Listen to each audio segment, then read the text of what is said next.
pick it up from right there.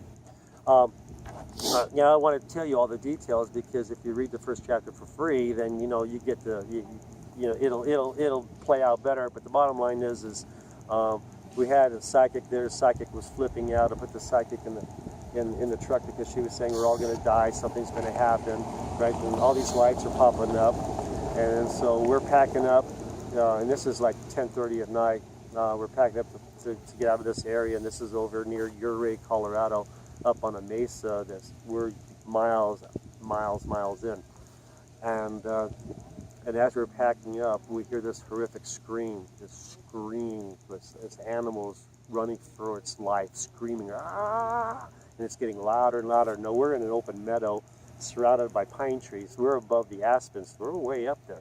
And something's running towards us, running for its life, screaming and screaming, and right in the middle of the scream, dead silence. Ah! Something took it down and killed it. And then everything just went dead silence. Now, before that, all my cameras, the batteries had discharged within seconds. And I was concerned about my truck battery, so I had the truck running. I had the psychic in the truck. She was flipping out because she said we're all going to die. And she was sensing all this stuff, and we're trying to get out of there. And now we have something that just took down a large animal heading our way. And I looked at my buddy Joe Fix, and I had a 40 caliber Glock strapped to my hip. And I said, whatever took down that animal, this gun isn't big enough. So I said, let's get the hell out of here. And that, I relive that every now and then because that was probably one of the most terrifying ones because, it was a complete unknown. We had a UFO event that turned into a possible mutilation. Something took down.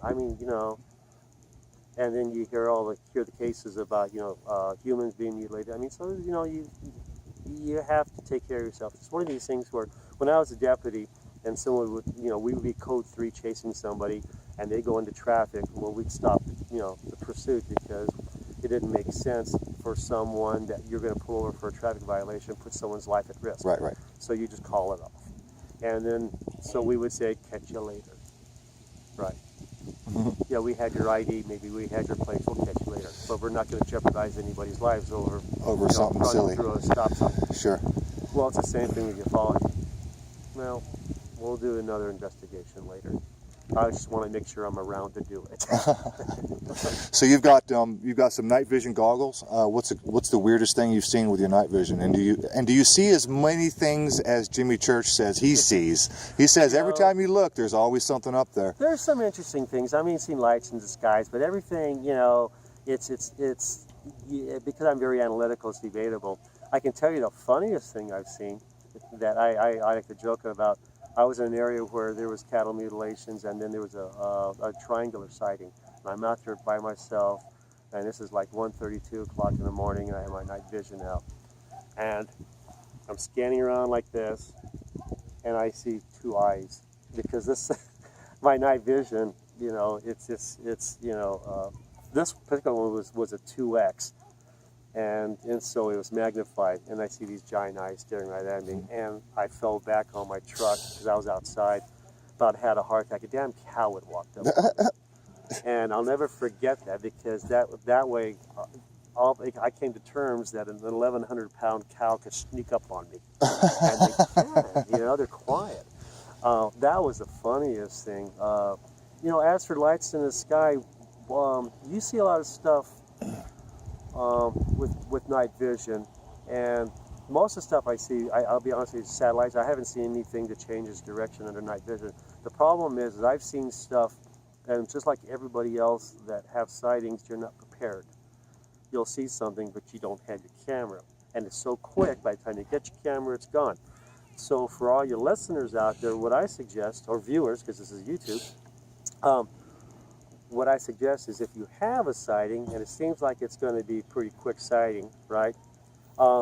Instead of fiddling with your camera, just absorb it. Absorb it, yeah. Wow. Watch it, remember it, and then after the sighting, make notes of it, the whole bit, because that really helps us too. Because there could be something while you're looking down trying to get the camera or your cell phone or something. You're missing the action. It could do an angle thing and gone, and you missed that part. So. And we had, my sister Debbie's an investigator out of Missouri. We had our own sighting last year, July 3rd, and outside of Roswell. And generally, as a UFO investigator, we don't have our own sightings. We investigate other people's sightings. A couple times we're lucky, and we're in areas, and we get to see a sighting come back.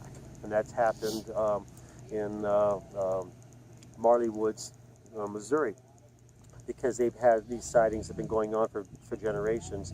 And so we were there at the right time of the season, and then we were able to experience a sighting that people have been seeing for generations. So that's kind of cool. But most of the time, when you see something, you're not prepared. You know, you see craft, and you're driving an RV, and you see a craft. What the? What? I'm driving. I can't pull it. You know, by the time it's, you know, you pull off the road and get your video camera or something, it's gone, right? Yeah. So, like you said, just experience, absorb, sighting, remember what you saw. Well, on July 3rd, we had lectured in Roswell. This was last year, and it was Sunday night. We decided, you know, we're going to let's go play. Let's go play with some of our equipment, and maybe go out to the dark skies. It was a new moon night, and check out the stars, and so we drive to an area about an hour outside of Roswell where there have been UFO sightings in the past. And as soon as I pull my truck up off of a county road, I go to set the tailgate down, because we're just going to sit and bullshit and talk about, you know, what we've done so far that year. Or, you know, because she does investigations in Missouri and me in Colorado, and that's our time to, you know, to catch up. And I saw a flash of light in the sky. And I didn't think much about it, because I go, oh, that was kind of cool. Because in Colorado, we could have been a shooting star. Yeah, but and in Colorado, well, I've been out in San Luis Valley so many times doing investigations that we get shooting stars come right towards you, and so you don't see. You don't see it until you see the flash, and then it's over. You see the flash. Yep. You don't see the streak. Yep. Because it's coming at you. And I just assumed that's what it was. So I have my truck. This was last year. This was a new Ram Rebel, you know, Ram 1500 Rebel, and I want to say that because this particular truck, when you touch the handle, it unlocks doors for you. So there's, you know. So that has to do with impedance from your hand touching the door, or you just touch the handle and you can unlock it. You have to have your key fob with you, obviously. Right. So that's going to play in a little bit. So here's my truck. Here's my truck right here, and my sister and I are just over here to the side. We're a few feet away, and I'm going, hey, I got to show you something, Debbie. I added these new LED lights in the front. Like, instead of the old KCs, these are bright LEDs. And I turn them on and off, and it lights this place up. I'm like, yeah, that's pretty cool. And I said, check this out. It has a strobe function. So, and it's remote control. So I'm outside my truck. My truck's probably 6-7 feet away from us. And I hit the remote control for the strobe function. It goes flash, flash, flash, flash, flash. Immediately, we got 2 responding flashes. Oh, wow. And it responded to that. And I look at my sister, and we're looking at it, and I'm going, what the hell just happened here? And the flashes were brighter than Venus and Jupiter. It was a very, very bright flash. And I'm going, Jesus Christ, what the hell? What was that? You know? And then my sister, do it again. So I strobe it again, and at the end of the strobe, 2 responses. Wow. Just again. And now, my sister and I are talking, okay, what do you want to do? I don't know. I want to get my equipment, pull it out. She goes, no, because we might miss it. You know, let's watch it, look for up there and see if we see anything for a bit first. Because, you know, if you grab equipment right now, because my equipment's in boxes in the back of my truck because I hadn't set up yet. And this is happening within, you know, a minute, 20 seconds, you know, the first and second flash. I'm going, he goes, look, practice what you preach, you know. We're not set up for this, so let's see what happens. And I'm going, yeah, I totally agree. And what do you think I should do? She goes, well, I don't know. I go, you want me to flash again, see if I get another flash? She goes, yeah, why not? I strobed it again, and 2 more flashes. The magic number's 3. Right. Because then I grabbed my equipment. I brought my night vision binoculars out. I'm going, oh, bullshit, I'm out of it. And I'm grabbing all of this stuff, and she's using her camera, but because it's so dark out there that even with her night vision camera, she can't pick up starlight. I had a camera in my truck I could do that with, but you have to set the camera on a tripod. You have to turn it on. You have to put it on super night shot. You have to let it sit there for a little bit to absorb. It's like a long light. exposure. To let the light in. It's a digital video, right? So I could shoot. But movies, it's still an exposure. But you have to let it expose. So there's a little bit of setup time. You just can't turn on and get something. Yeah. And so I grabbed that, but I grabbed my binoculars first. I have night vision binoculars, night vision. I'm looking, and I can't see anything up there, nothing up there. So I strobed the lights again, no response. So the magic number is 3. Was it looking for a proper response? Was it looking for, did I not give it the proper response and it went away? I don't know. Or where did it go? We have theories now what happened, but this is where it gets weird. But that wasn't weird enough. I just had communication with something up in the sky. How high was it up in the sky? How big was it? Complete unknown. Because as an investigator, we've learned that when you're looking at something in the night sky, human eyes cannot. Yeah, just like today's lecture was done. Well, yeah, we were at a lecture earlier today that the photo analyst for MUFON International was doing a lecture, and he says, our eyes can only discern 200-300 feet, or understand what we say. When you see something in the dark sky, night sky, and you see a flash, and no reference, you have no references at all. You don't know how big it is, you don't know how far away. It's all speculation. Unfortunately, whatever you tell me, it's just anecdote. Opinion. It's conjecture, and it's nothing more. That's it. The best I can do is it's a good sighting. Right?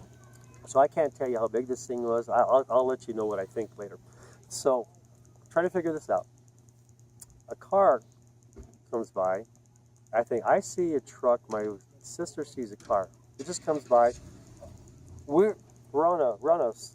Here's a county. Here's the little highway, 2-lane highway. There's a county road that goes down, but it sweeps around like a little U-turn so you can get out. So I came in and came out. We're parked right there, but this county road keeps going for miles. So this car comes by, real slow past us, makes a left down county road. Instead of coming up behind us, it keeps going, goes about 1/8 of a mile, parks, and is watching us. So I swing my, what the hell is that? So I swing my binoculars over, and a figure gets out, and he's watching us. I see a truck. My sister sees a car. We see 2 different vehicles. We're still debating what the hell happened. And we're both investigators, but I saw something different, and I'm still seeing something, And we talked about that afterwards. Well, what the hell's that truck? Well, it's not a truck, it's a car. And we're, what? So now we got that going on. So we're going, okay, I'm not going to argue with my older sister. Okay, fine. Because I'm like, frustrated. I just saw this light, and I got this guy staring at me. And so here's my truck. It's over here. We're looking over here behind us. We're standing over here. And we're, what the hell's going on? And the lights in my truck come on. I didn't touch it. I wasn't anywhere near it. All the inside lights came on as if something grabbed the door handle. Wow. And all the lights, and I'm looking. And you couldn't have done that with your remote, key fob or anything? Yeah, the remote beats. If I hit it, matter of fact, you could probably hear it right here. But there's nothing on your remote that would have turned all your lights on right in that way? Okay. Okay, so that's the only thing that turns on and turns off the lights is your remote. And you'll see the lights flash. And the only other thing that would control is your LED lights. But when you use the remote, it flashes the headlights and the taillights. When you touch the truck, it just turns interior on lights. The interior lights. Okay. So the interior lights came on. And I'm going, what the hell? And then all of a sudden, the battery in my night vision went out. And I'm going, I just lost my night vision. And then coyotes started howling. And cows started mooing. It just, all of a sudden, just like that, and things came alive. Well, things died. My battery died. The truck turned on. This guy's watching us over here. And then we got coyotes and cows. Now, is that all coincidence? Or was something coming down? Wow. So we're going, and this is about now this is about 40 minutes after we had the sighting. So my sister looks at me and she goes, it's time to go. Something's going on. And now, since then, we've had some sightings. We've done other sightings and some other things. And we come to the conclusion that possibly what we saw, in my opinion, wasn't large craft. Balls of light can be anywhere from that big to that big. It's technology, it's nanotechnology. It could be as small as a golf ball, and when it lights up, it could be as bright as the sun. But that's technology out of our hands. And then if we didn't see where it went when it blinked out, it could have been right overhead. And there's been an investigation that my sister did that they actually watched a craft. Her witnesses watched a craft fly over a vehicle, and it blinked out. And they were looking with it with a spotlight. As it turns out, the top of the vehicle had a high EMF. So when it blinked out, it went over the vehicle. It was watching them, and they're still looking, because looking for it over there. We're stupid humans, there it is over there, and this over on top of us just laughing, right? And so it could have happened to us. Whatever was out there just went zenith and was right over us. And my sister says, well, I looked up there, I didn't see anything. I go, well, you're not going to see anything that big or that big in the night sky, and you don't know how far it is. It could have only been 100 feet away. It could have been 200 yards away. But in my opinion, it was close enough to interact with us. It's not going to be a satellite. It can't interact with us with a satellite. It can't be anything that bright. Every astronomer in New Mexico would have seen that. Yeah. That was out at night. So it was something that was in close proximity, very, very close to us. And now all this stuff is happening, and we're going, okay, time to go. That's pretty exciting stuff, and that just happened last year, July 3rd. Cool. Yeah. So that was our first time that we actually had a sighting together, so it was pretty cool. Wow, very cool. Yeah. So about the 37th parallel,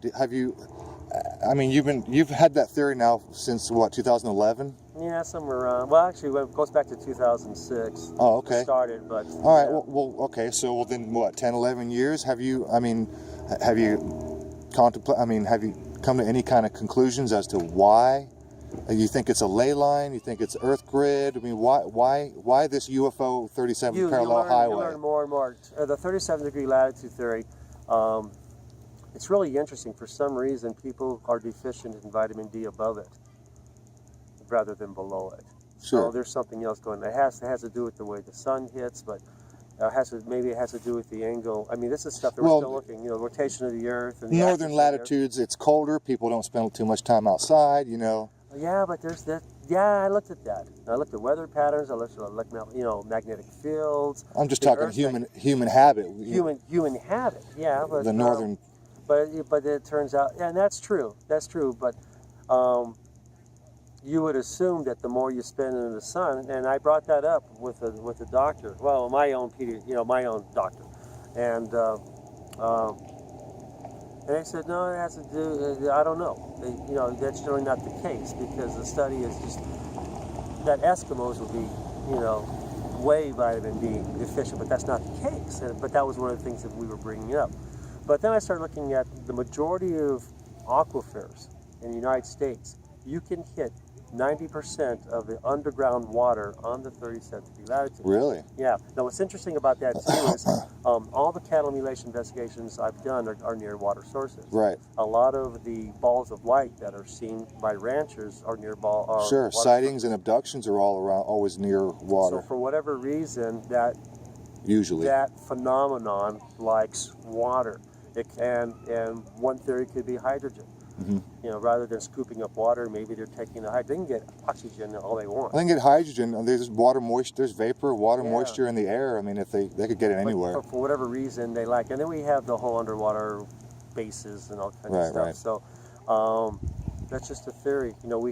There's caverns. There's major caverns along the 37th degree latitude that would be easy to have bases in. There's underwater sources in the caverns, so you'd be able to drink water. Then you have the underwater aquifers on top of that.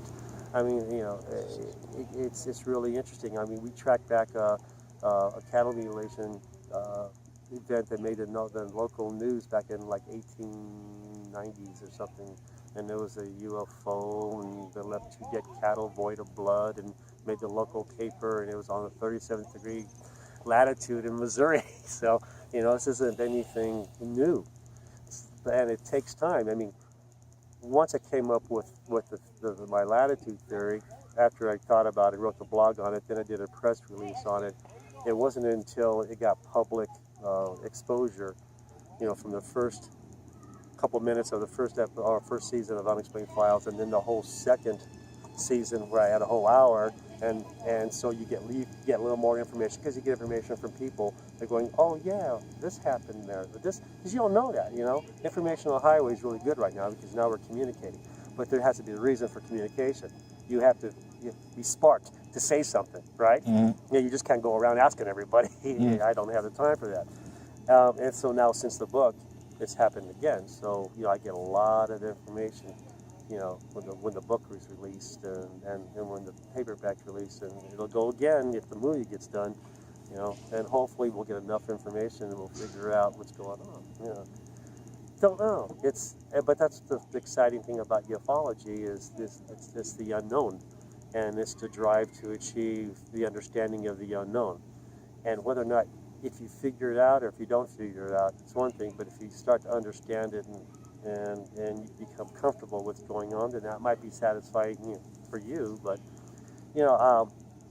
Close Encounters, and we're here at Devil's Tower because I'm lecturing at the 40th anniversary Close Encounters event in Hewlett.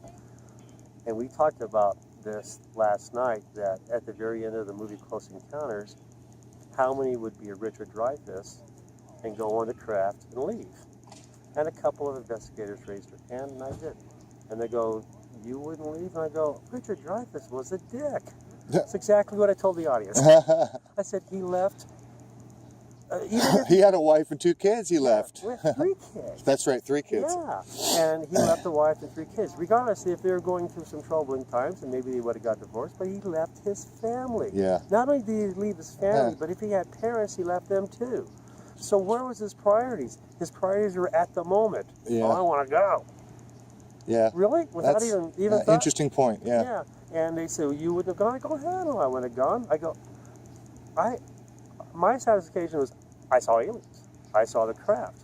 That means that everything I've been doing It's verified. Yeah, right? It's all verified right here. Now what's next?